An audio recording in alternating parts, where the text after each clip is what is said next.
ఎందు నిమిత్తం ఏర్పాటు చేసిన ఆయన చిత్త ప్రకారంగా ఆయన ప్రేరేపణతో ఏర్పాటు చేయడం జరిగింది. దానికి ఒక కారణం అంటూ ఉంటుంది. ఆ కారణం ఏంటి అంటే తన దాసులను మధ్యకి నడిపించి దాసుల ద్వారా దేవుడు మనలను ఏం చేయబోతున్నాడండి, బలపరచబోతున్నారు. అంతేకాకుండా ఆయన శక్తి, ఆయన ఆత్మశక్తితో మనల్ని ఏం చేయబోతున్నాడు, ఆయన తాకబోతున్నాడు. నమ్మిన వారందరూ కూడా గట్టిగా బిగ్గరగా స్తోత్రం చెప్తాం. హల్లెలూయా, హల్లెలూయా. మనం వచ్చిన మరి యవన సేవకులు ఉండడం చాలా సంతోషం. తమ్ముడు మరి కృపవరం పాస్టర్ గారు అయ్యగారు తెలుసు కదండి మనకి. మరి వారి యొక్క జ్యేష్ఠ కుమారుడు తమ్ముడి పేరు బిల్లీ గ్రహం. నేను మ్యారేజ్కి కూడా వెళ్ళడం జరిగింది. అప్పుడే విన్నాను బిల్లీ గ్రహం. మరి బిల్లీ గ్రహం గారు గొప్ప దైవజనులు.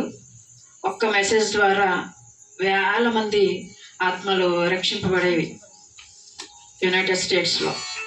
సో అదే పేరు మరి సేవకులు తన కుమారుడు పెట్టారంటే కుమారుడు కూడా అట్టి సేవలో ముందుకి సాగాలనే ఆశతో మరి నామకరణం చేయడం జరిగింది. కనుక మరి వారి యొక్క ఆశ చెప్పున, దేవుని యొక్క కృప చెప్పున తమ్ముడు కూడా అట్టి విధంగా మరి రాబోయే దినాల్లో అనేకమైన ఆత్మలు రక్షింపబడలాగున వారి మెసేజ్లో దేవుని యొక్క కృప వారితో ఉండి ఆయన ఆత్మ యొక్క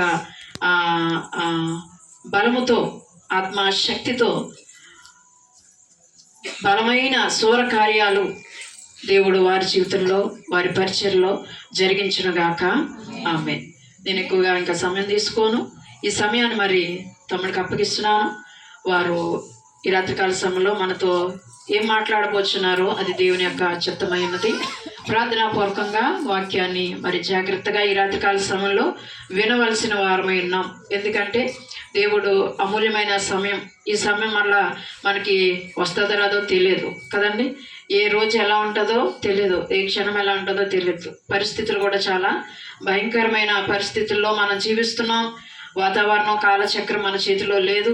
ఏ సమయంలో ఏం జరుగుతుందో కూడా తెలియడం లేదు. వాటి నియమం ప్రకారంగా మరి సృష్టి కూడా పనిని జరిగించట్ల తారుమారైపోతుంది. కనుక దేవుడు చెప్పిన మాట ప్రకారం చివరి దినాల్లో ఉన్నాం కనుక ప్రియమైన దేవుని బిడ్డలారా, మరి ఇచ్చిన సమయాన్ని మనం జాగ్రత్తగా ప్రభు యొక్క సన్నిధిలో సద్వినియోగం చేసుకుందాం. ప్రార్థనాపూర్వకంగా ఈ సమయం మనం గడుపుదామండి. దేవుడు నాతో మాట్లాడు. ఈ రాత్రి నీ కుమారుడు నిలబడుచునగా కుమారుడు ద్వారా, కుమారుడులో నుంచి నీవు నన్ను ఏచి దర్శించు. ఇదే ప్రార్థన మన మనసులో మరి ప్రార్థన చేస్తూ వాక్యం వినిచుండగా దేవుడు తప్పకుండా మన హృదయాలను ఈ రాత్రికాల సమయంలో దర్శించి బలపరచబోతున్నాడు. ఆమేన్. సమయాన్ని తమ్ముడి చేతికి అప్పగిస్తున్నాను.